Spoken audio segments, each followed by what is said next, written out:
All right, welcome back. Thirsty Thursday number 58.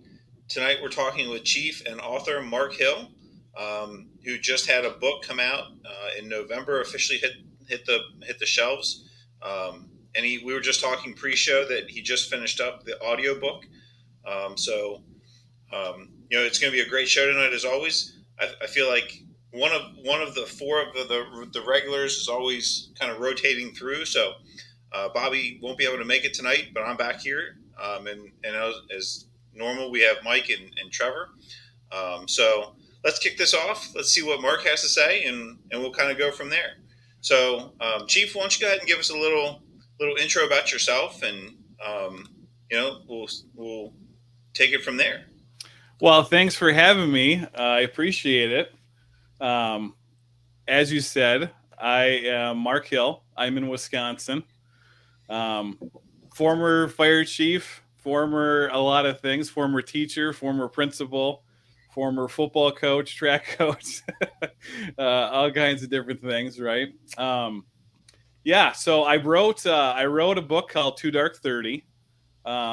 Really, the goal behind the book was I wanted to create a resource for anyone in emergency services specifically that was trying to teach. I think we've all had that basic instructor course, and if you haven't, it's okay. It's a good course. There's a lot to be said about the course, and I got kind of pigeonholed when I was chief, and when I left being a chief and went to a larger department, I was kind of that pigeonholed person because I had taught for 8 years. I taught middle and high school for 8 years, and then I had been a principal as well in between. So I was that guy that, well, Marc was a teacher. We'll have Marc teach all the probies, and we'll have Marc do, he knows how to do that stuff. He likes doing the teaching thing. We'll have Marc do all that teaching stuff. And I was fine with it because I enjoyed teaching. I was a teacher for all those years, and while I was teaching, I was also a volunteer firefighter and EMT. So I was doing that kind of stuff at the same time. So, the whole teaching aspect, it was fine with me. It was a natural thing that I could do. So I didn't feel like I was getting pigeonholed or being voluntold all the time to be that guy. But at the same time, when I wasn't working, when I wasn't on shift, I was always constantly getting, emails and phone calls and, well, we've got this other guy, we got this other person on this other shift and they're having all these problems and, all these different things. And so I was constantly coming up with, well, okay, this is how you want to do this. And this is how, if you're going to quiz them like this, or, these are the types of questions you want to look for. And this is how you want to evaluate a person. And, then there was confusion too about, well, am I a teacher or am I a mentor to this person? I'm like, listen, those are two different concepts. If you're a teacher, you're a teacher. If you're a mentor, you're a mentor. Those are not the same thing. So, having to explain all that stuff. So it was years in the making, the book. And I finally had the time because I had moving a patient who hasn't gotten a back injury, blew out my L4-5 disc. And so I was off with my back. So while I was sitting immobile, my wife's like, why don't you just write that book that you've been talking about for all these different years? So I'm like, oh, I have the time now to do that. Sure, yeah, I'll do that. So I did. I started typing and I wrote pretty much the first draft of the book, and then came back to work, came back on shift. Actually was good for about a year and a half, and then I got hurt again with my back, and I ended up hurting my L5S1 disc. So I was out again. So that's when I was out for the second time with my back laid up. That's when I'm like, okay, let's finalize this book thing, and that's when that all came through. So I tried using my experience from teaching and having been a fire chief and having been, a volunteer firefighter and having been a professional firefighter for 8 years and all these different things.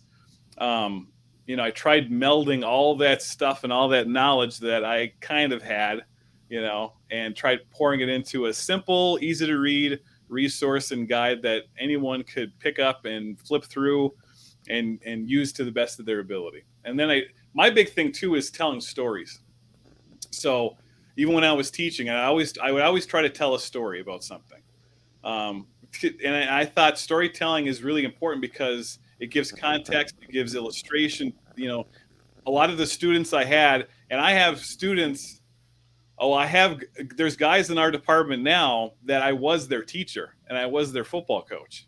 So, which is kind of funny. There was there was a lieutenant who he's a lieutenant now, who he would always call me Mr. Hill for the longest time. And everyone thought it was hilarious because it's like, oh, he still calls you Mr. Hill. That's so funny. It's like, well, yeah, but I was his teacher. I was Mr. Hill for him for many years. He didn't know me by anything else. So, it's humorous, but the students and the people I taught, the things that they remember they remember my stories. And they remember the context. Well, I remember when Mark told us about how he almost died, and this is the events that led to that, and this is what he learned from the process. So storytelling was central to what I believed education could do. So I started my book by starting with storytelling and the importance of storytelling, and then I told stories throughout the entire book. Every chapter has got multiple stories, trying to give context and illustration to what I'm talking about and what I'm trying to portray, and the knowledge. So, and I tried to make it an easy to read. It's not something that's full of jargon that you need a secondary dictionary to look up. What does this word mean? Okay, didactic. Oh, I say what it is, and then I say what the easy explanation is right next to it, so you can't forget it. So, but I wanted a quick resource. That was my biggest thing. Gotcha. Very nice. So, one of the things that, and I know I've talked to Mike about this, when he's running our training at work, sure, it's so simple, and he breaks it down, and it's all about. I think a lot of it is the preparation that goes into it. Oh, huge, yeah.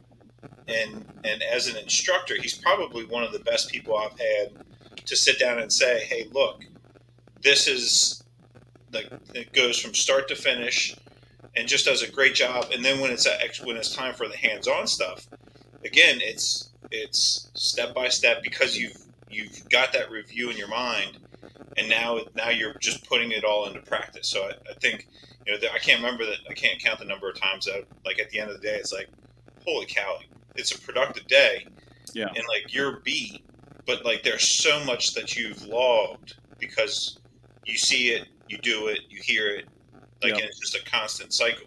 So what is something that helps? And obviously you guys have a leg up because you have you have an education in education. Yeah. But as people that want to be instructors, what's something that to help them, besides reading the book, to get them going in the right direction? Well, from my aspect, when I was in college, I went to Michigan Tech University up in the UP, and I didn't start in education right away. I was actually in engineering, and I took a lot of social studies classes to offset my bad grades I was getting in engineering. So math was not my forte. I mean, differential equations in Calc 4, whew, I still have, nightmares about that. But I had a coming to Jesus meeting with Bob Bonzak was his name. He was the electrical engineering advisor. He's like, Mark, if you ever want to get out of school, you should look into teaching. You should go be a teacher. I'm like, oh, okay, yeah, I'll go look at that, So I did, and it fit very well, and I really enjoyed it. But the one thing about all those classes, I mean, you'd have educational theory, educational psychology, educational technology, all these different courses about education. There wasn't a single course I took that was called How to Be a Teacher. There wasn't one. And a lot of it was you learn as you do. And I think that goes with, most jobs. I think, you can have all the knowledge in the world and you can have all the certificates in the world, but until you actually do the job, that's when you gain the actual experience. And that's when you figure out the little shortcuts and figuring out how this whole process works and what are you really in charge of, and how the whole thing fits together. So for me it was really sink or swim with how to figure out how to be a teacher. um, I student taught ninth grade world history in West Appear, which is a suburb outside of Green Bay. And my cooperating teacher was Candy Heiderscheid, was her name. She was a 30-year veteran, fantastic teacher. She came in and she's like, okay, well, you know what, Mark? You are not getting any of my materials. I'm like, okay, here's the book. Okay, I will be here if you need me on the first day. After that, I'll be in my office. Okay, you have the entire class to yourself, sink or swim. So it was like, okay, all right, or we're gonna do this, So, the college is like, well, what's gonna happen here, Mark? Is you're gonna take one class, you're gonna observe for 2 weeks, then you're gonna take one class, and then you're gonna do that, and then in another couple weeks you'll take two classes, and then three, and then four, and then you'll have a full load before your student teaching ends. Well, that wasn't how it was. It was nope. Day one, she introduced me to the course, or the class, and she said, "All right, here's the syllabus, here's the book." And day two, they're all yours, and you can't use anything that I have. So that was good. It was good. I mean, it was one of those things like, yeah, okay, either you can do it or you can't. And gosh, this is 23 years ago when that happened. So I mean, it's a different world today. So a lot of I don't want to be one of those people that rags on millennials and all these, because I don't think that really, a lot of that doesn't really matter, because either you figure out how to do it right, you learn how to find the shortcuts, or you try hopefully to ask someone, find a mentor, find someone that you can try to bounce ideas off of. So when people come, like when I have, we have FTOs now. So originally our department, we didn't have FTOs. And I know every department, Ben and I were talking about how drastically different every 50 state is, and how even between counties within states, they all can change. We didn't have an FTO position in our department. It was just like, well, you're voluntold that you're going to be that preceptor. You're going to be their, you're going to watch them for the first 30 days is what we did. So people would come in, they'd have 2 weeks of probationary academy, kind of getting you all up to speed and, getting you ready to, do whatever the job was. And for us, you had to come in with Fire 2 and you had to be a paramedic. So you had to come in with those things already done. So the 2-week academy just basically said, okay, this is our way of how we do stuff, right? Then after they get done with that, those people are then assigned to a shift, one of the 3 shifts, and then for 30 days, that first month, so 10 days, we run a 10-day, average in a month, right? Our schedule is a California schedule, so we end up working 56 hours in a week, average. But during that 10-day period, you were assigned as the 3rd medic on the first out ambulance. And then the senior medic was supposed to be watching you. We didn't have an FTO position. So after years of doing that, I was like, we really need to have an FTO. We need to have something actually organized and set out, and at the same time, our chief was trying to do strategic planning and succession planning and all these, all the different things that were going on at the same time. So I'm like, we need to have something, set in stone. Not so much all this ambiguity and we have 3 stations. So we would always say, well, we're one department, or we're one, department, but we're really 9, because every station was going to do things a little differently, and every shift would do things a little differently. So we were one department, but really we were 9. We were, Station 3 B crew. We would do this, and then, Station 2 A crew would do this, and there was no, there was no good working, together. We would come together when we had to. And, if we had to come downtown to Central, we came downtown and we were in and out as fast as we could to get back to where we were going. So everyone would leave us alone, kind of a thing. So, the fact that we try to incorporate this department-wide standardized training method was a huge, improvement to our system for sure. Yeah. I know that's something that we struggle with. I don't want to say struggle with, but like we have everybody in our department is considered an FTO. Okay. We have preceptors for students from the paramedic colleges that come. Like we have specific stuff to do for that college. But other than that, like a new employee comes, however it comes, like we do a lot of part-timers. Like one day I could be FTOing somebody, tomorrow Trevor's FTOing them. And again, it's two different shifts, two different stations, and it's completely different. And Trevor, since you kind of ran that when you were there, and you want to kind of talk about like your thoughts on that, and then maybe talk about your thoughts on instructing as someone from a non-education background and also having done a lot of instruction. Well, I don't know how I should take the non-education background. Man, right through the years, right to the feelings. No, I mean, but you have a degree in education. I know. I'm just kidding with it. But out of everybody on the screen, I don't come from the education background, which all of you have taught at the at the middle school, high school level. The only thing I have comparable to that is I attended middle school and high school. So, but with that being said, I think that's very important. And Mark kind of hit on this a little bit before, is that when you go through your methods of instruction class, and they teach you, how people learn and the learning styles, that's all really, really great stuff. But I think that the folks who come from the education background have a much broader spectrum and are much more comfortable with it versus that person who's come from the fire service and they have a passion for teaching, they have an ability to teach, but it hasn't been developed or exposed yet. And I still remember, Ben, you probably remember Bob Klum, who was the technician down at Lower Eastern Shore of Memphrey. For those who might not be familiar with him, he was a very, very experienced Baltimore County firefighter for many, many years. And I always had a passion to teach or instructor, to pass information more than anything.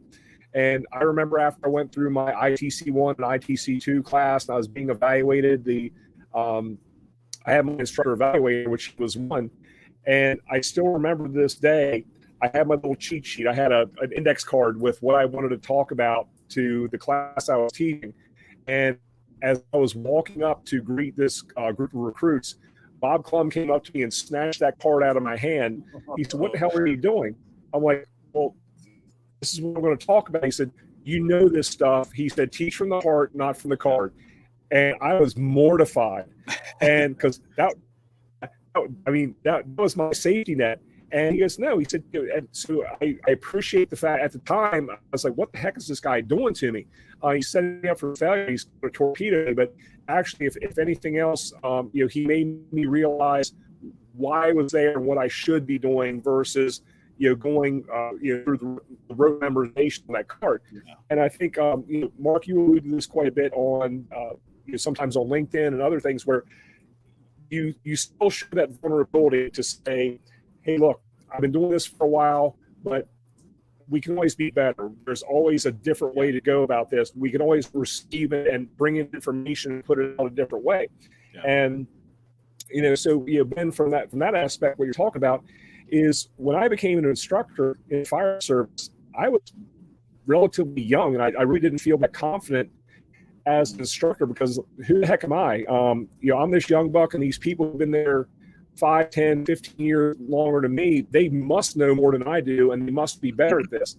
That wasn't necessarily the case. And people like Dougie Scott, Del Baker, Tommy Kane, these are people who took me aside when I was initially teaching and running the training division to say, hey, look, tell us what you want to be done. I'm like, why should I tell you? You know more than I do. They're like, time and grade does not mean more knowledge.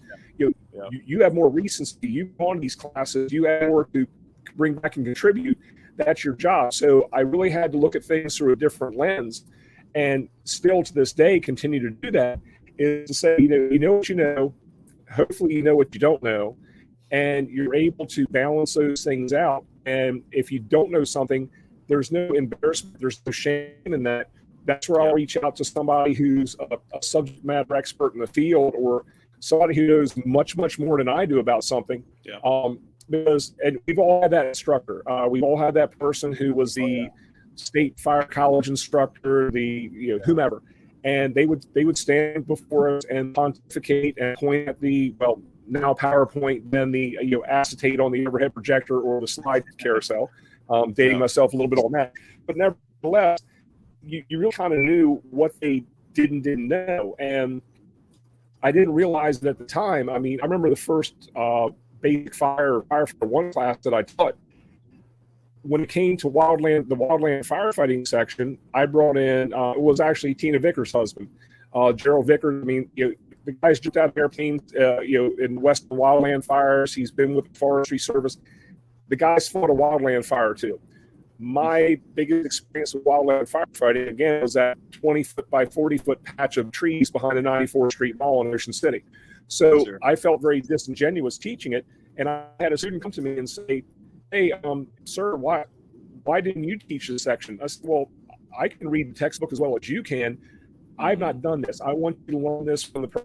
And I didn't realize at the time that gave me a little bit of street cred. And at first I was a little bit embarrassed. Like, wow, I'm an instructor. I should know everything. I'm the omniscient, omnipotent being.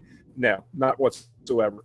So I think that once you become comfortable in where you're,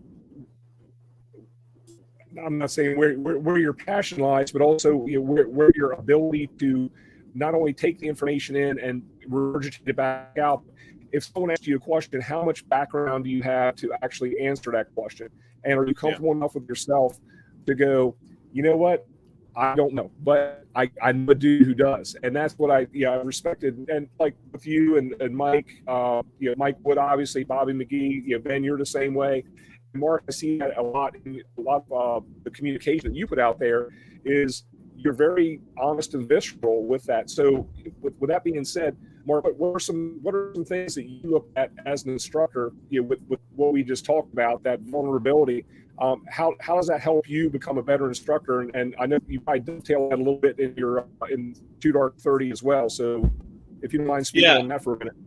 Well, a lot of it goes back to that concept of imposter syndrome, right?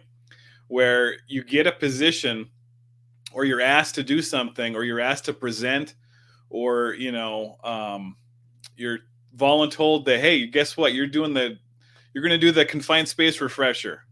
Okay, all right, I guess we're doing that, And like you said, it's to the point where it's like, well, okay, yeah, I've done the course, I've gone through the refreshers myself, but I've never taught the course.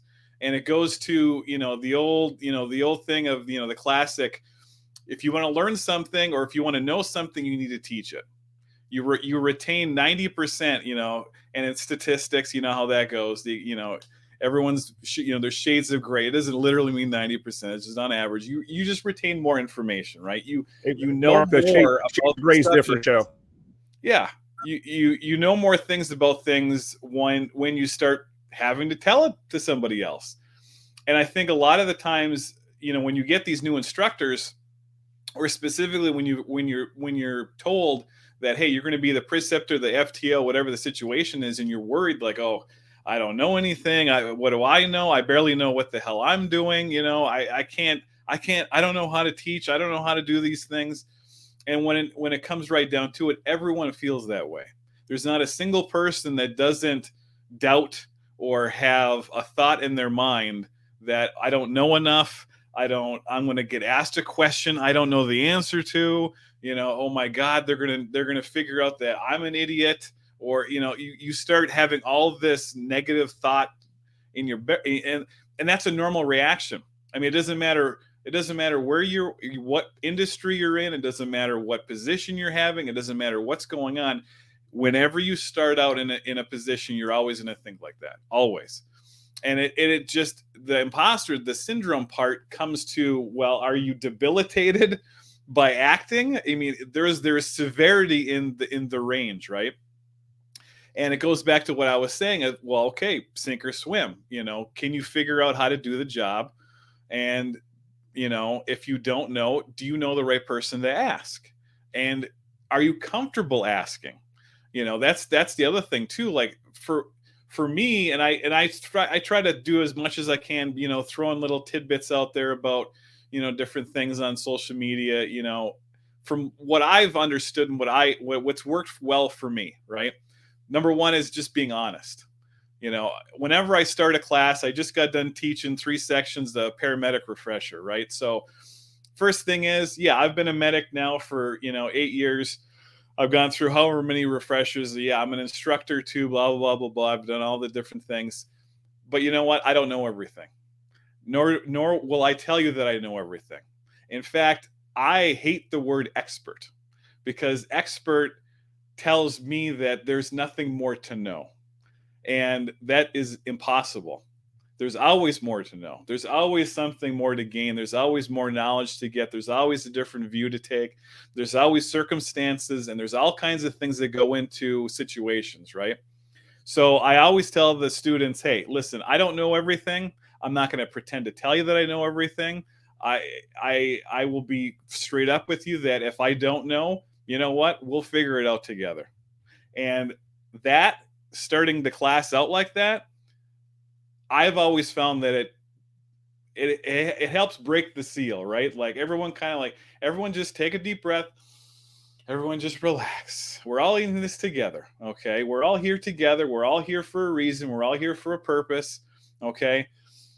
This is not an animosity situation. There's, we want to get to the end of this having learned something, having gained knowledge, gained experience, and whatever the situation, whatever the course is.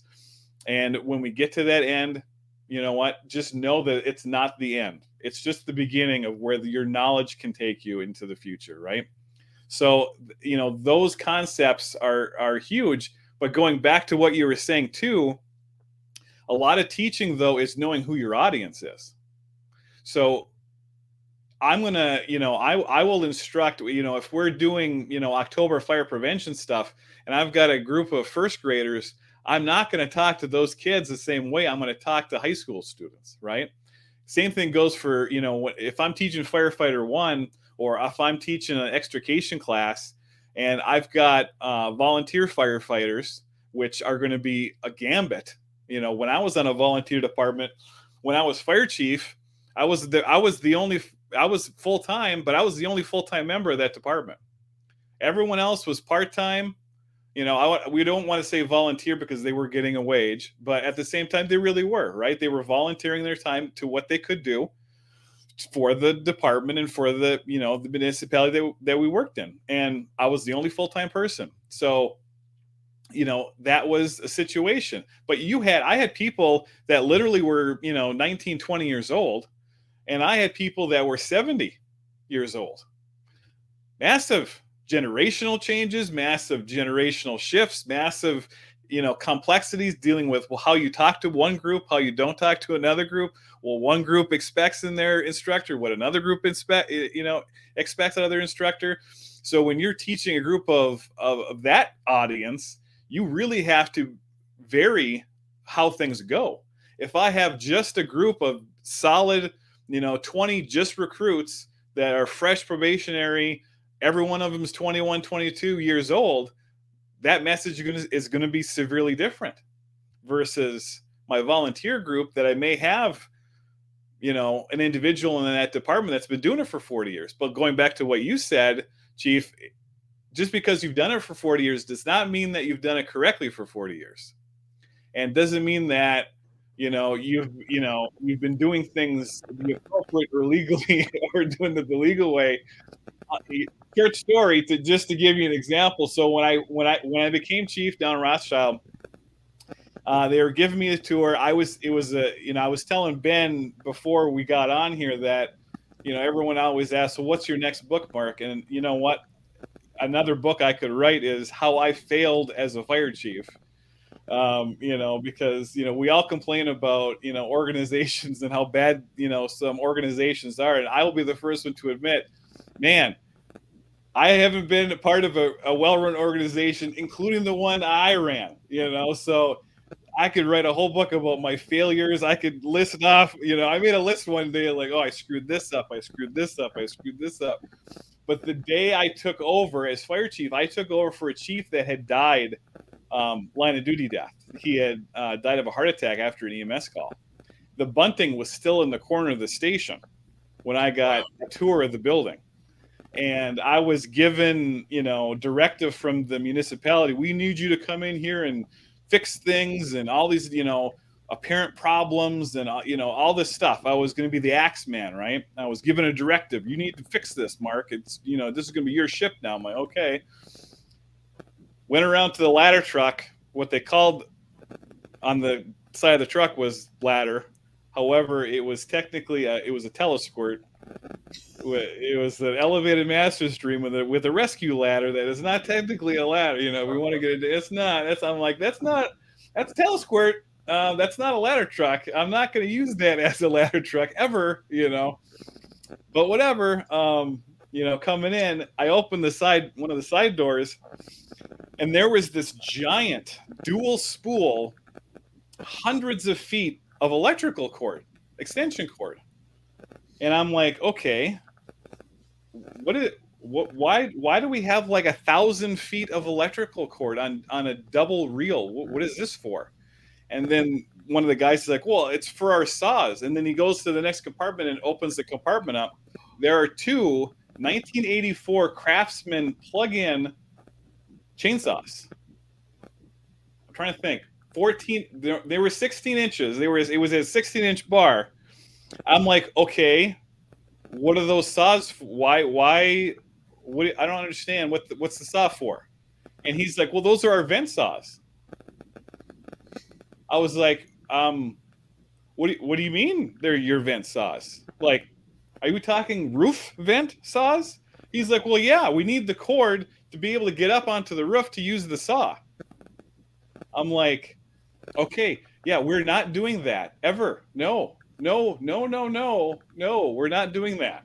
And actually, I got pushback from some of the, more elder statesmen on the department that I was wasting money by buying a Sure vent saw and putting that on the rig and taking off 1,000 feet of electrical cable and two 1984 Craftsman electrical saws.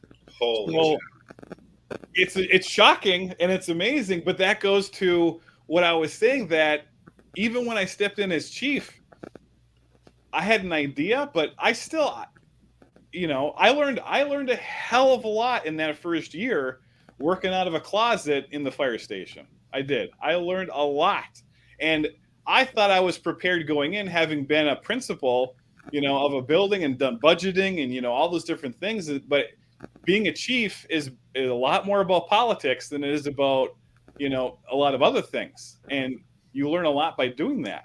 And the same thing goes for when I was instructing. You think but then at the same time, you really don't until you start getting into it and start actually doing it. That's when you kind of like, oh, so that's how that works. And okay, that's how that works. The chief's example of bringing someone in to talk about, wildfires, that's fantastic. I mean, that's 100%. When I do the refreshers for paramedic, we talk about OB, pregnancy stuff. Guess what? I've never birthed a child. Okay. I have helped my wife by pulling out our 3 daughters. That was the extent of, my abilities with childbirth. But when it came to, we delivered, and I talk about it in the book, it was one of the things that was a miraculous thing. We delivered a preemie full breech birth. That was something else. But at the same time, I've never done that before. And, you just hope that you've prepared yourself by visualizing, by reading, by learning as much as you can prior to getting into those situations. So going back to the beginning, we all have doubts. We all have worries about whether you're doing it correctly or you're doing it right. And the best advice I can give to anyone who is worried or thinking like that is to just don't worry about it. Everyone feels like that, and just do it. You're going to screw up, and that's okay. There's nothing wrong with screwing up. All right, you're going to learn. I've learned more from my failures and my mistakes than I've ever learned by just doing it perfectly the first time. So jumping in to that deep end sometimes is the best thing you can do. Yeah. Let me ask you guys this, because I'm sorry. I'm sorry. I know Mike's got a lot going on, and I told him, I said, hey, if there's something that you want to comment on, I want you to just either shoot me a text or turn your camera back on. So while we got him here for a second, go ahead, Mike. Please tell me it's something, and I don't mean to pick on your previous department chief. Please tell me it's something about the electric saws. Well, Mark, you know what?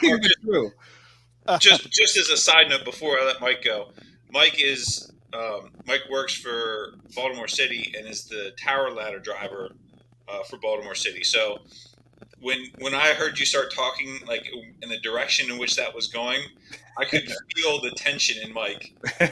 We are 45 miles. We're 40 miles away from each other right now. So go ahead, Mike. I'm sorry. Sorry to jump in your grave there, Trevor. Yeah. Well, you know what? Here's a real quick story. Piggyback on that will kind of be pretty relatable there, Chief Hill, and ironic considering when we speak on Baltimore City or any major metropolitan area, you think, well, that department probably has it all squared away.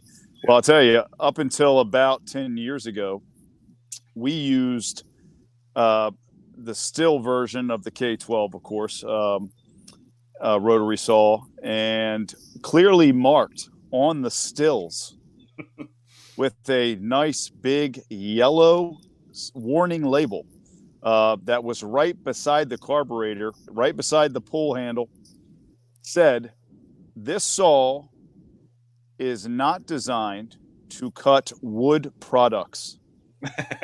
And it, of course, alluded to the blade as well. There is no blade manufactured by this make or this manufacturer that is capable of cutting wood products.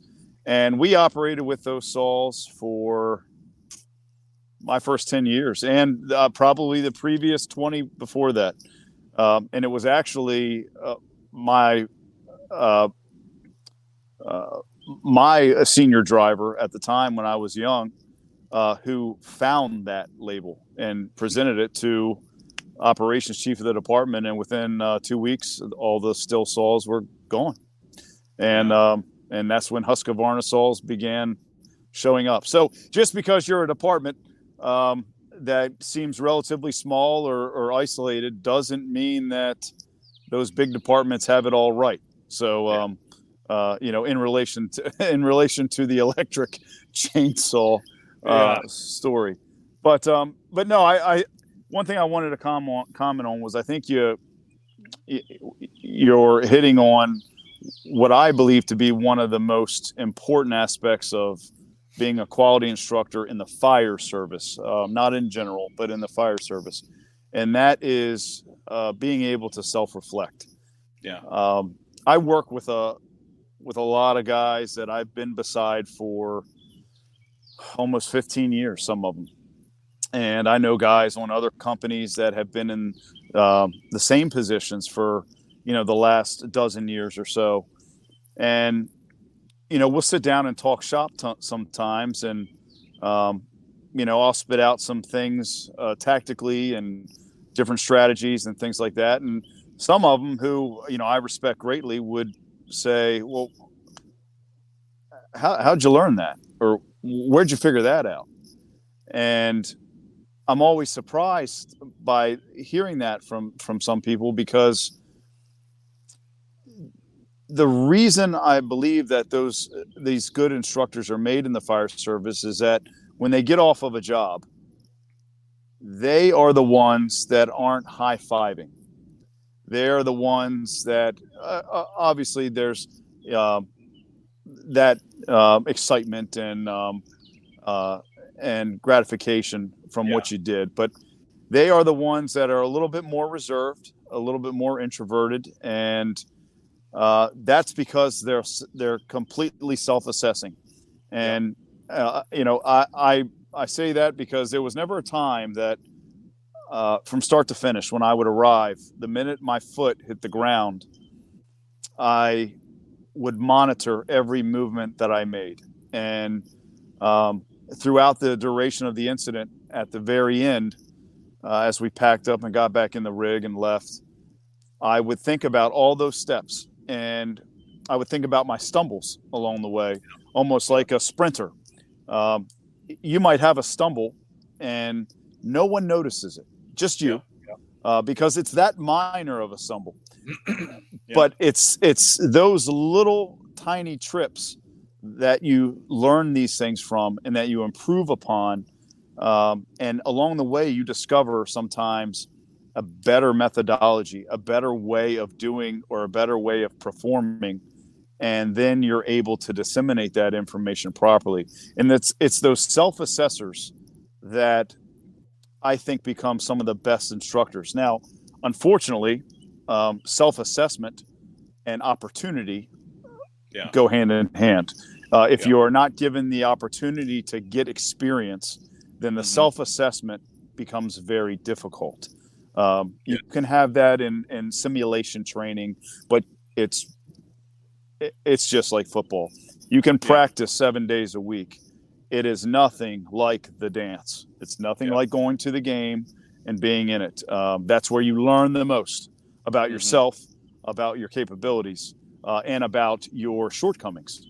So I think that's, I just wanted to dovetail on that. And I think that is probably one of the major areas that separate the mediocre instructors in the fire service versus the quality ones.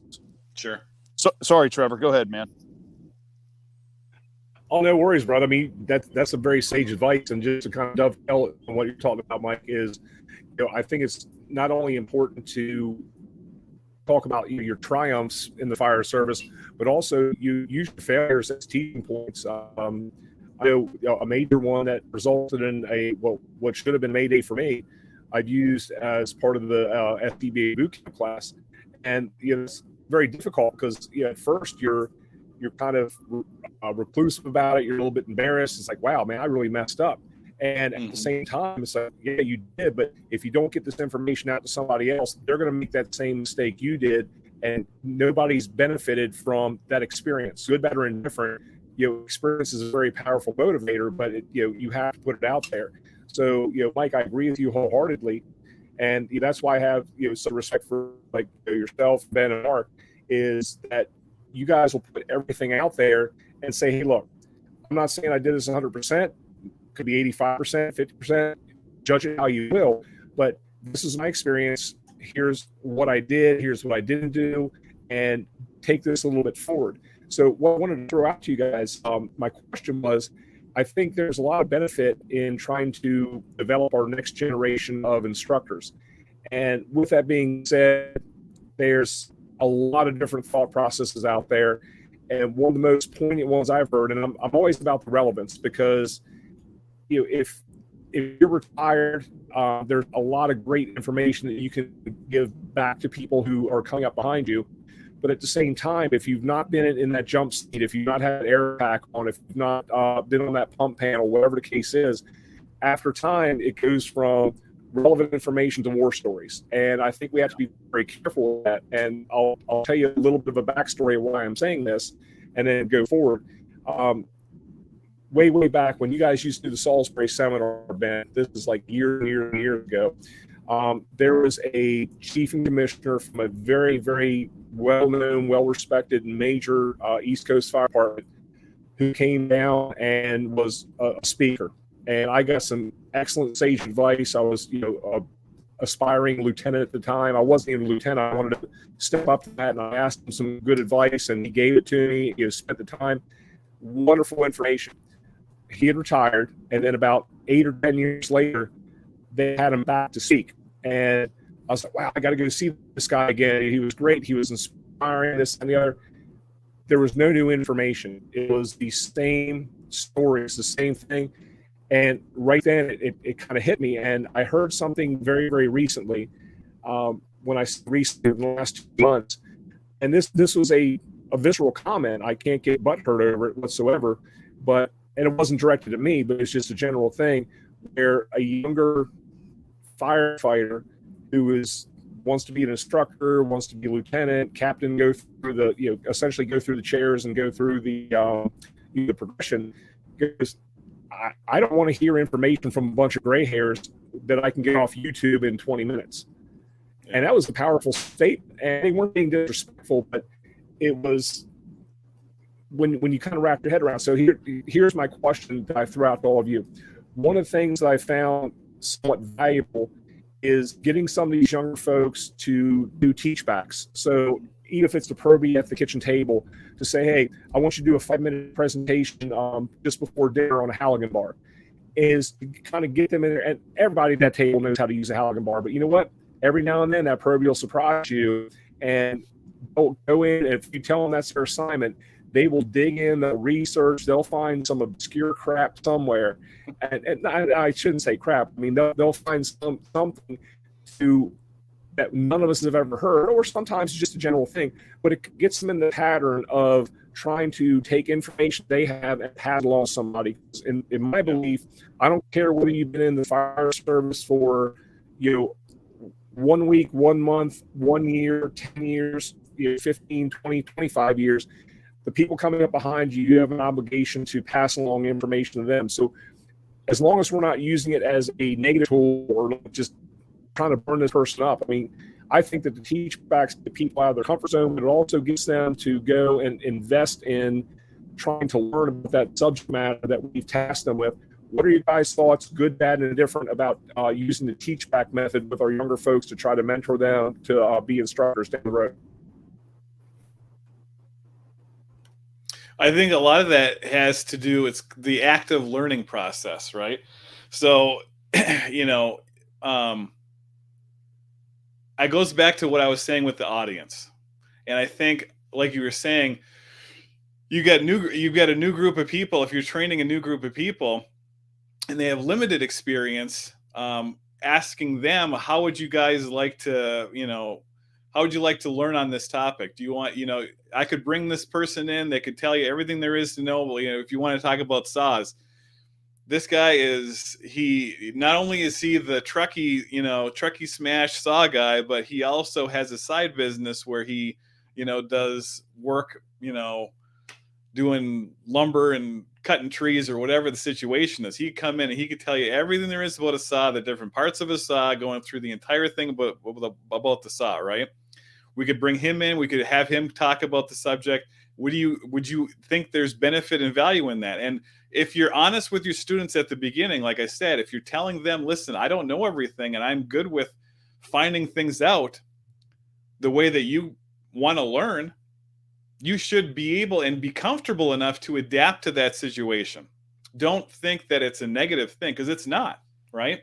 You want the goal of teaching and the goal of any course is to gain knowledge and to get those, skills and abilities where we could then act on them later on, right? So how you get to that point, how you define that knowledge and how you gain that knowledge in the beginning, I think there's no problem with doing that active learning, teach back, tell me how you would like to do, or, I show you, now you do it, right? Here, tie a bowline. All right, great. Now do it with your gloves on. Okay, great. Now here's another way to do the bowline, right? Around, up, over, and through. Okay, now we're going to do it with the bunny ears now. We're going to do, okay, here comes the bunny, goes around the hole, he goes down the hole. So there's different ways to do all kinds of, there's different ways to tie knots. I mean, there's tons of different ways to tie a knot, right? Rescue harnesses. Here, take out your webbing. All right, now we're all going to do different ways to tie webbing. We're all going to do different rescue knots. We're all going to do different harnesses. We're all going to do different drag pulls. We're all going to do different, everyone. And then every single person teaches their way or how they were, assigned to do their harness, now they're going into that, I'm now teaching the class, which is not a bad thing. They're going to remember more. They're going to remember how they do it more. They're going to get feedback from hey, this was way easier to tie this harness up and to lift this person. Mark's I'm 6'3". Well, I used to be 6'3" on my football roster. I've shrunk a little bit, 270 pounds, without my gear on, right? So you throw me with all my gear on, Mark's 350. Okay, so yeah, we're going to haul Mark down the hallway and downstairs and back up the stairs. What's the easiest way to move my big butt around? Let's try different ways. Let's try different, scenarios. Let's try different things. And, there's nothing wrong with having the students tell you as the instructor, hey, can we try it this way? Why not? Let's give it a shot. And if it fails miserably, hey, well, you know what? We found a way not to do it, right? The old way, that old quote from, back in the day when Edison was trying to come up with the light bulb. You've done it so many thousands of times. Well, yeah, I found 1,000 ways not to make a light bulb. So, I mean, just because you fail at something doesn't mean that it's that's it. I'm done. Pack it up. I suck. I'm horrible. I'm just going to quit, right? No, you have to reflect. And what Mike was saying too, a good teacher will truly reevaluate what they did. I teach a course now called Evaluating the Evaluator. And if you literally are an instructor that is going through, and I'm giving the same assignments that I've been giving for 10 years, with the same exam that I've been giving for 10 years, which I've done the same thing for 10 years. If you're that kind of instructor, please get out of teaching, because you are not helping and you are not doing anything. The students are already gone and they are trying to teach themselves. And it's horrible, but there are a lot. I think we've all had instructors that are like that, hey, here's the answers to the test, because he's been given the same test for the last 5 years and hasn't changed a thing. And as a teacher, I go through and I look at, okay, if I've got a test, if I've got a quiz, and I got half my students have gotten question 3 wrong, I'm going to ask the students, hey, what was up with question 3? Everyone said it was C. Why did everyone pick C? Well, it's my bad. I made a bad quiz. I made a bad question. I wanted it to say this. This was my interpretation of how that question was supposed to be. And no, that's not okay. Well, that's my bad. I need to change that. So then the next time it's better, right? I mean, that's the thing. You need to constantly reevaluate what you're doing to become better, and that goes with anything, not just teaching. It goes, like Mike was saying, with being on the truck and learning all these different things. And, Chief Trevor, I'm sure there are things that you learned through the course that you have done that, okay, I need to reevaluate what I'm doing here. Holy crap, this is not, writing emails, communication, that's a huge thing, right? We're getting all fired up about stuff. I can't believe we're doing that. And then you write an email and you pump an email out. Do not send that thing right away. Let that stew for a little bit. Calm down. Don't just be reactionary and rip that Band-Aid off and shoot that thing. And I told him. And then you're like, oh, crap. I shouldn't have said what I said. Yeah, well, you calm down. You'll learn over the time that, okay, there's time here. Nothing, if this is not that important, as we sometimes need to step back and realize, but the active learning process of talking to people and involving the course and the students in your course and in the teaching aspect, there's nothing wrong with that. As a matter of fact, it's called buy-in, right? We get everyone buying into the situation. Everyone's now a member and everyone's got a participation. Everybody wants to see the success of the course. Okay. Oh, there was another guy I know that does the Georgia smoke divers, and they do that whole week long, going in and doing the burns and all these different stuff, and they have different things they're supposed to do every week. They actively use what's going on in the course to adjust to the situation and to adjust to what the scenarios are and to who they have as students. There's a base level of expectation, but then there's gradients, right? Because you got different people coming in with much different experiences. If Mike comes down and talks, truck ops and search and rescue techniques, he's going to have a whole different level of experience than when I was Chief and Rothschild using a telesquirt and Craftsman sauce, right? So those are two different things, two different varying grades of experience. And we need to understand that when we're teaching these courses that, having everyone participate is not a bad thing at all. Not whatsoever. And real quick, if you don't mind, I'm going to throw you under the bus briefly. You Ben's been around for a while. He's not the old guy, and he's definitely not the young guy. He's got a lot of experience, a lot of background, a lot of education. Time as an officer in his department in Salisbury, but also in Ocean City. And you are Ben the Bridge. So how do you view some of this stuff? I mean, because I'm viewing things kind of in a rear view mirror now. A little bit more of my career because I'm towards the tail end of it. Versus that person that we've talked about, that young recruit or that new person who learns things in 20-second sound bite. Ben, you're kind of like that sweet spot in the middle. What are some of your thoughts on this? I think there's something to take away from both sides of it. For someone that's kind of in my spot, I'm coming up on finishing my second full year in Ocean City as a full-time career fireman. And some of the things that I've learned before and things that I'm learning now, it's all like melding together. And I think I like where I am. I love my job. It's the first time I've said that. I've been saying that for the first time again in probably 4 or 5 years. It really is the best job in the world.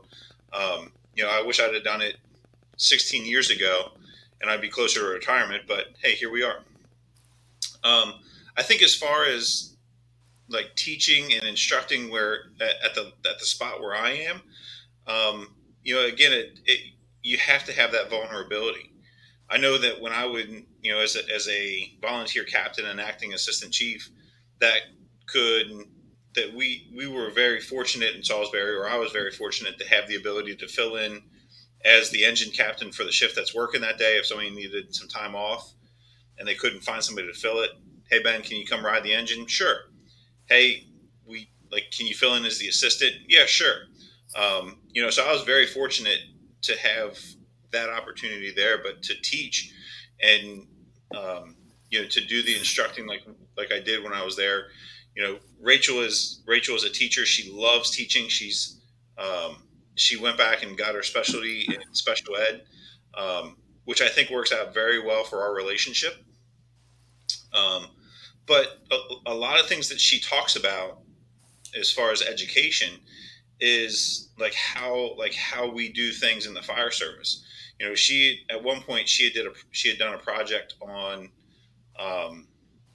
developing a curriculum, like the whole from start to finish, a whole program. And she looked at the Firefighter 1 curriculum and she's like, hey, you've taught this class. Like, did you know that you had all of these extra resources that are a part of this program? That here's your instructor guide, and then here's a CD and a website where you can go and you can have all of this other additional material to help the students understand the concepts better. I was like, no, I had no idea. I was like, we were forcing doors. Like, what more do you need with that? Like, I got a door, I got some chalks, Halligan and an axe. Like, we had a great time. So we I really tried to get to the point, like we would be leaving training and coming home, and I'd say, all right, how'd I do?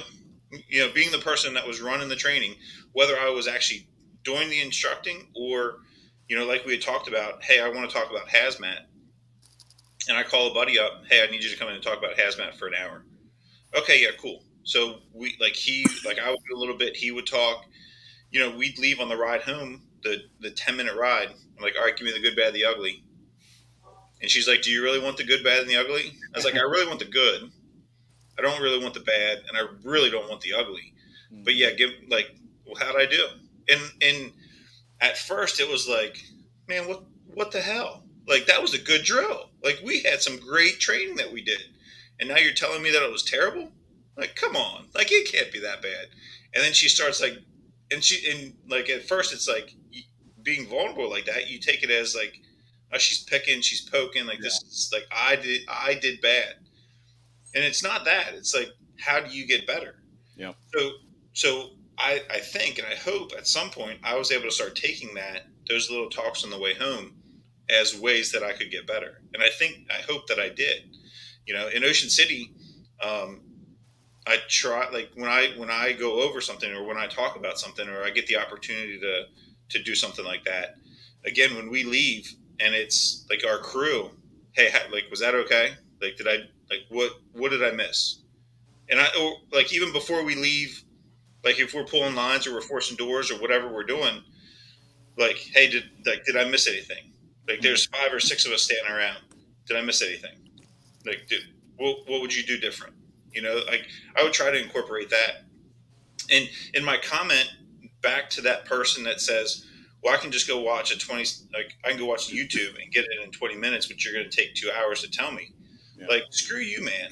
Like the 2 hours that you're going to get from that guy is going to give you more institutional knowledge of where you are and stuff that has happened there that they remember for a particular reason.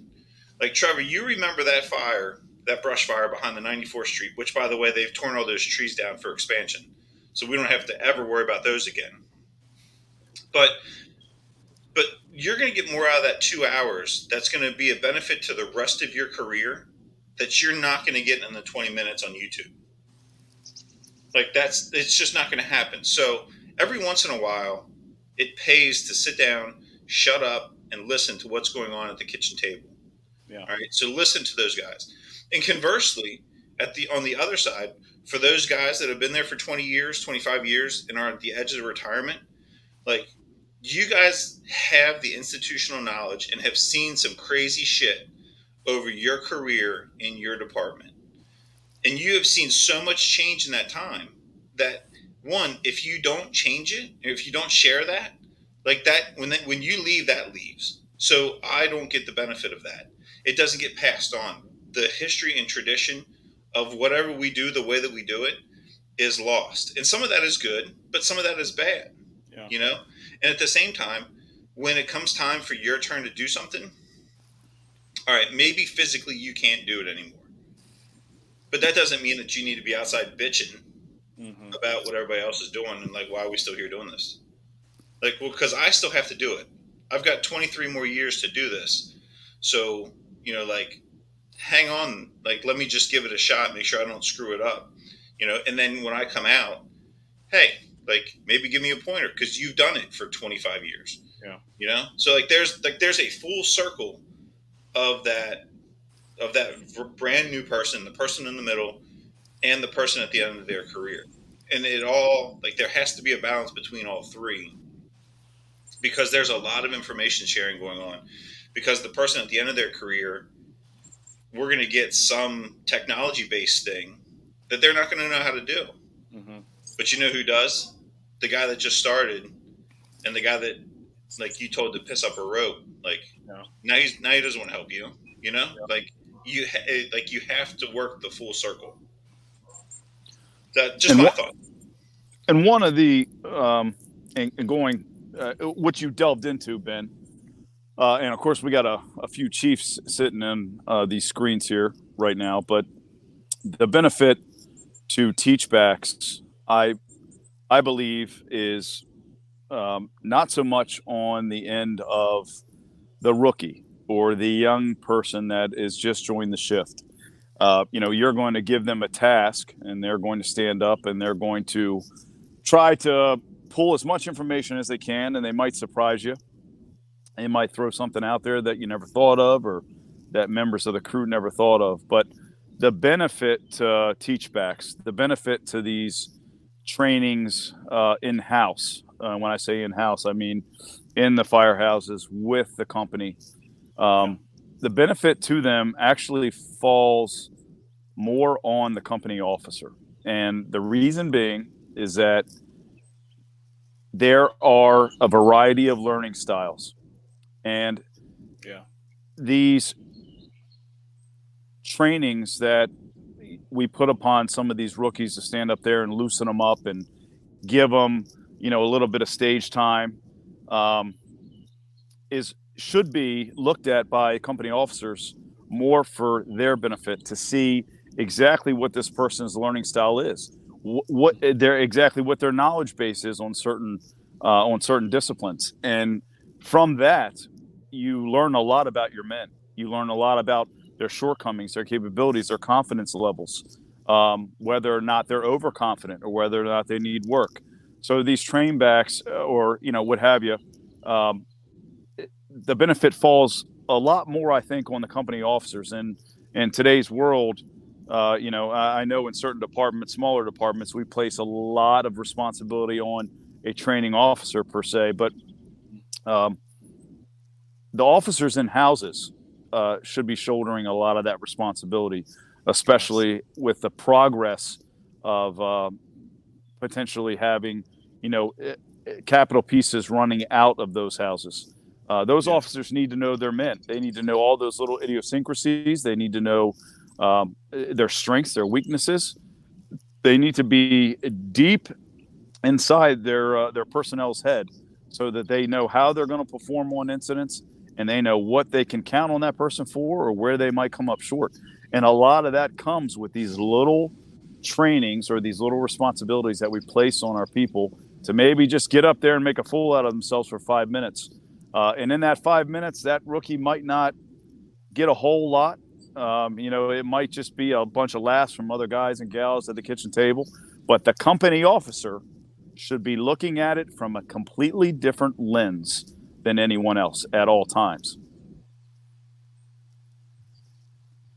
I think that's a great point. It's again talking about how, because they're going that person's going to teach similar to their learning style. Yeah. So if you can pay attention to that and you can pick that up when you go to have to instruct your crew or your group of people. All right, I know Ben needs to be able to see it and then do it for it to happen, because that's how he taught us about, like, he had to hold the Halligan bar in his hands to go over it and demonstrate it. I know Trevor. He's good. As long as he sees it, he's good. He's got it. And Mike, you just got to tell him about something. Hey, Mike, there's a Halligan bar. He's good. And so I think that's a great point. That whoever that person is, I being at one point being in that position, I never thought of that. It was always like, oh, they're doing a good job. Like, because again, like, they took the time to research it. They presented the information in a way that they were able to do well with it. And it never clicked that, like, oh shit, like, that's how I need to teach that person. That's awesome. I love that, Mike. Thanks. Yeah, I think too, like going back to what we were saying about the different states. So here in Wisconsin, part of being a fire officer level, you have to concurrently take instructor 1. So the expectation that you don't have to pass and be certified, but you're supposed to take the course. So the expectation is, if you're fire officer 1, you also have the background and knowledge of being an instructor. Because like Mike was saying, if that's your house, if you're a lieutenant, captain, whatever your rank structure is, that's your house. You're in charge of your crew. You're in charge of those people. You're in charge of the training for the day for that group. And you should know what every single person, what their, KSA, what their knowledge, skills, and ability, what they can do, what I can count on them to do. If I tell you, hey, go take the door, pull this line over here, I can trust you that you're going to do that. I don't have to micromanage, right? I don't have to double think. I don't know if he knows what I mean by grab the can. And, I don't know if he understands because that's your job as the station officer. That's your job. And your job is to be that teacher for all those people as well, whether you like it or not. 100% that's accurate. And I think good example, I think what Mike was alluding to too, is depending on what the departments are. So like in our department, how many years ago now is this? 4 years ago, we had a shakeup in the whole way our chiefs and battalion chiefs and deputy chief, and it was a whole reorganization of the hierarchy structure, and they hired specifically an EMS division chief, and we had hired specifically a fire rescue training chief. So now we have the quote unquote, we've got a training division chief now. So all the station officers, for us it's lieutenant, all those lieutenants are like, okay, great, I don't have to teach anymore, because we've got a division chief of training now. He's supposed to be doing all the training, so he's in charge of training everybody. I can sit back and not have to worry about it. And that's not the case. That's not the case at all. If you're, in our structure, the training chief sets the tone and organizes, going back to the curriculum. This is what I want you to do. This is the lesson plan. This is how I want to organize, given out to all 3 stations, all 3 shifts. This is how I want it to go through. If you have questions, seek me out. So yeah, you're still the lieutenant of that station. You're still in charge of your crew. It is the expectation that you're doing the training. And if you don't understand, then you ask questions, and you get answers as to how to best go about doing that training for that day. If you've got a situation where, like, our training chief is actually really good at ropes and knots, and he's one of those kind of people. So when it comes to doing that stuff, he likes to do that training.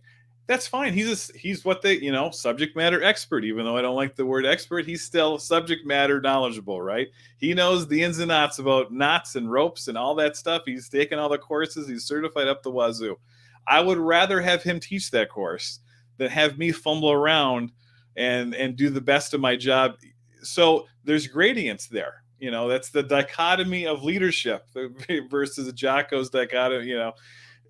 That's what happens. The dichotomy of how we teach. You got to know when to say yes. You got to know when to say no. You got to understand what you can do in your sandbox.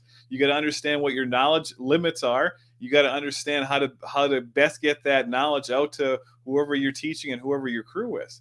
And it's okay to say that I don't know, and it's okay to look out for outside resources. But as an officer, like Mike was saying, yeah, Ben, you're 100% correct. If you're you're the step-in assistant chief, and all of a sudden you got paperwork to do. When I was chief, there were things what is this now? How do I have to fill this out? Guess what? I'm calling the village clerk, and I'm asking her, hey, what is this form? What is this? I have no idea what this is. What is this doing in my office? I have no idea. Doesn't make me wrong to ask, right? Because a lot of the chief duties are pushing paper around, but at the same time, you don't know how to do it, you got to ask somebody, or you look it up online, or you find, you do something, you find something out. Because guess what? By doing that, you're gaining knowledge. You're now knowing, okay, well, the next time I see this, oh, okay, well, yeah, I saw that 3 months ago. This is how this works. But there you go, and we're done. And the other thing too, I think, Ben, when you were getting to it, is if I'm trying to explain something to somebody, so there was a perfect situation. We had a new lieutenant. He comes over to me and he's like, Mark, if I ask you to get me the can, what are you going to grab? I'm like, well, I'm going to get you the water can. Yeah, I'm going to get you the can. Well, that freaking kid comes over with the freaking giant ABC extinguisher. I'm like, well, okay. Well, he doesn't know what a freaking can is. I'm like, well, did you tell him? Did you explain to him? Outside of berating him for not knowing what a can is versus an extinguisher, because the kid's 21 years old and has never, done anything in his life, he's scared and nervous, and he's on probation. And he's trying not to screw up. So he's not sure what to do. And so instead of asking, because he's going to get berated, he just grabs the first thing he sees. Right. And then it's like, okay, well, how did you remedy the situation? Well, I chewed his ass. Okay, great. Now what? How's that? That kid now feels horrible. He thinks he's a failure, all these different things, and it's just like, well, there's a better way to have done that. There's a more, comes over with the, the extinguisher, and it's like, okay, well, that's not what I wanted. All right, go back and get the water can. Okay, go back and get the water can. That's fine. We got time. It's all right. People are not hanging out the windows. There's this not, yeah, there's a fire here. We want to get it. But at the same time, there's some time to deal with what we're dealing with. Just run back over it. That's 25 feet. Go back to the truck. Get that freaking water can. Come back here. Okay. Okay, good. Okay, great. There is a way to go about teaching and there's a way to go about berating. And, that also is a fine line too, I think. Yeah, I would agree. Well, we're at about an hour and 15 minutes. So I feel like this is a conversation. There was something, Mark, that you had said earlier about the younger generation, but that is a whole other conversation. The whole other topic. Yeah, holy cow. Teaching the younger generation, that again, a whole other conversation. We'll have to delve into that some other time. But let's go ahead and do like we normally do, just kind of go around the horn. Michael, we'll go down to you. Like I said, I know you got a lot going on. So do you have any final thoughts for us? Well, Chief, thanks for being on tonight. And it's always a pleasure to talk about some different things. Where a lot of times we're talking strategies and tactics of firefighting. And it's good to have someone on that delves a little bit deeper into the mindset of actual the education level, the learning and the understanding, and getting this information and how we're going to make it transcend through the generations and the important little aspects of that. So it is nice to it's definitely a breath of fresh air. So thank you. And I think that one of the big things that I hope viewers take away tonight is understanding where their role is in all of this. If they are relatively new and they don't have a lot of tenure, what are some lessons that they can take away from the conversation that we had? And then, of course, the officers of houses, the officers of companies. Hopefully, they've understood that, hey, I need to be a little bit more intuitive and I need to analyze my guys a little bit more to get a good understanding of maybe where they need to go and how I need to lead them there as far as that education. And then, of course, as I said earlier, sitting here with chiefs on the screen at the management level, our expectations for our officers below us and allowing, that trickle down effect to the expectations that the officers need to have for their crews as far as that learning and education and dissemination of knowledge goes. So that's my thought on it, man. I thought it was a great show. And Chief Hill, I appreciate you being on here. Thank you. Thanks, Mike. I appreciate you taking the time. I know you got some projects going on, so we appreciate it.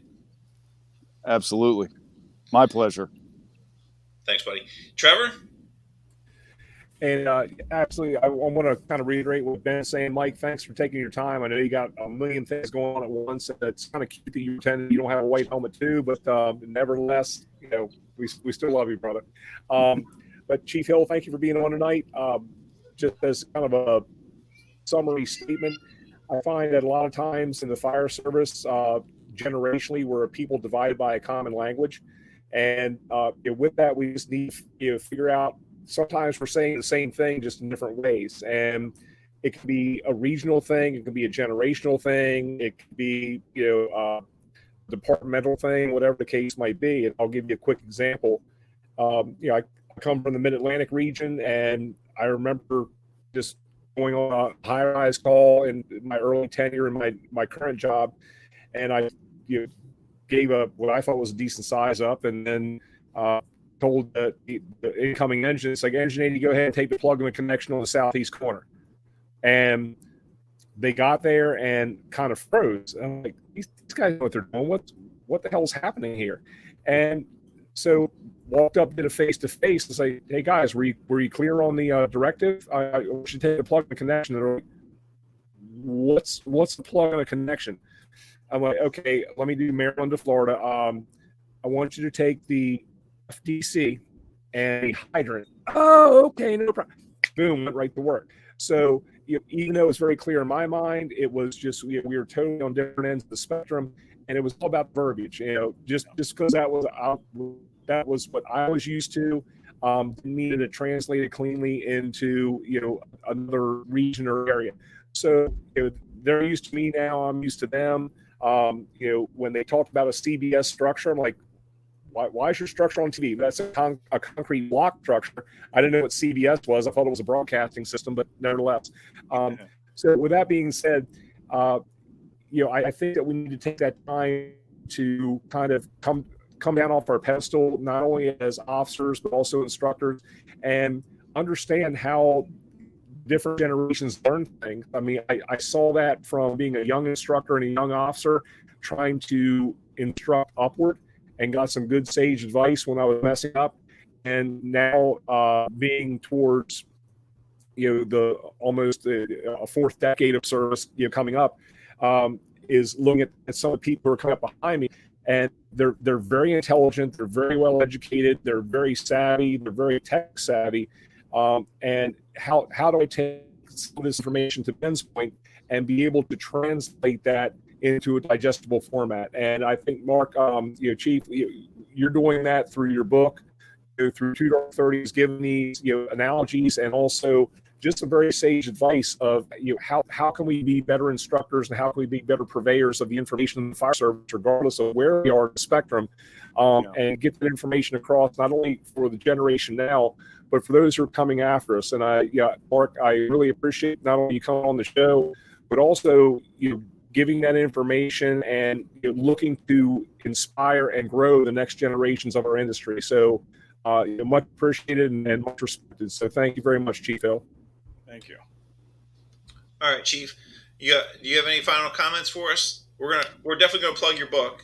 So, well, no, whatever. The book is one thing. That was just whatever. But I mean, I wrote the book for a reason, but at the same time, my passion has always been in trying to relay information and try the best I can to try to help as many people as possible. Whether I was teaching literally, whether it was coaching, whether I was, being a firefighter, volunteer, professional now, when it was chief. I mean, you always want to try to help someone. I think we wouldn't be in the industry that we're in if we didn't want to try to help people the best way we could, right?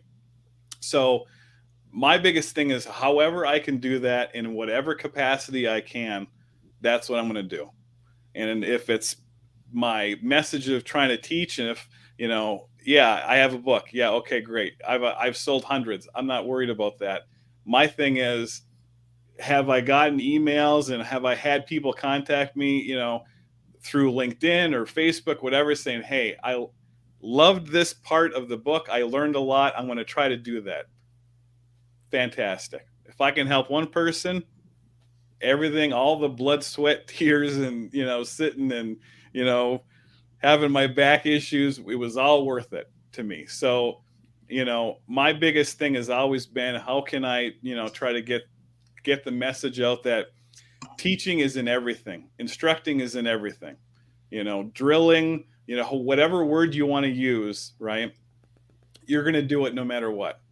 And whether you're the officer, whether you're on probation, you're going to end up being a teacher. And how you do that and how you communicate and how you understand the process is the biggest thing and the biggest takeaway. And the thing is, you don't have to know everything. You're going to screw up.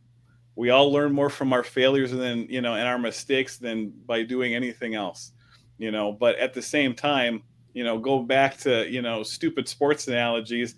Babe Ruth was the home run hitter, but guess what? He also had the league record for strikeouts, right? You can't win the lottery unless you buy a ticket, Michael Jordan made tons of game-winning shots, right? But he also missed a lot of game-winning shots. So unless you try to go and do those things, unless you put yourself out there, unless I forget who said that, the thing about you may not have enough experience, or you may not have, enough knowledge in a certain aspect, or whatever your worry is. If you know that, and we all know what our shortcomings are, we all know our weaknesses. If hey, you know what? I'm not really good at public speaking. Then guess what? You have to force yourself to get out there and do those things. If I know I'm not real good at hazmat situations, or, I'm a hazmat technician. Okay, great. Yeah, I've got through the course and I'm certified, but you know what? I am not a hazmat, guru. I know a guy, Lieutenant Quinn, he's my guy. If I have a hazmat question, or one of our retired battalion chiefs, Al, he was, they were chemistry hazmat nerds. If I have a question about those things, guess what? I'm not going to waste my time trying to figure all these different things to get, all these different books out. Hey, how is this working? How does this thing, I'm going to ask. And there's nothing wrong with that. People need to understand that you can ask questions. You're not expected to know everything, So, the best thing you can do is just ask, and don't worry about what people think. You're going to get your contractors. There's going to be people that are negative. You're going to have that. That's just life. And that's okay. It'll be fine. All right. As long as you're trying to do the best job you can, that's all you can ask. Terrific. Well, thank you again for coming on and joining us.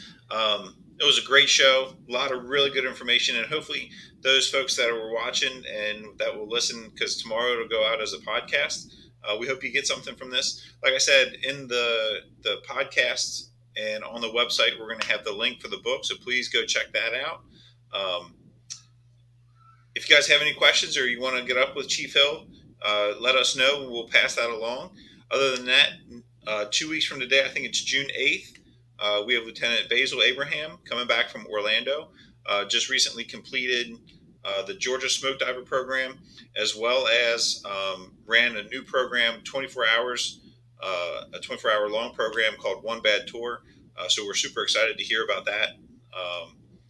But that'll be in 2 weeks. So keep watching our social media stuff. And thanks for joining us. Chief, thanks again, and we appreciate it. Everybody have a good night, and we'll talk to you soon.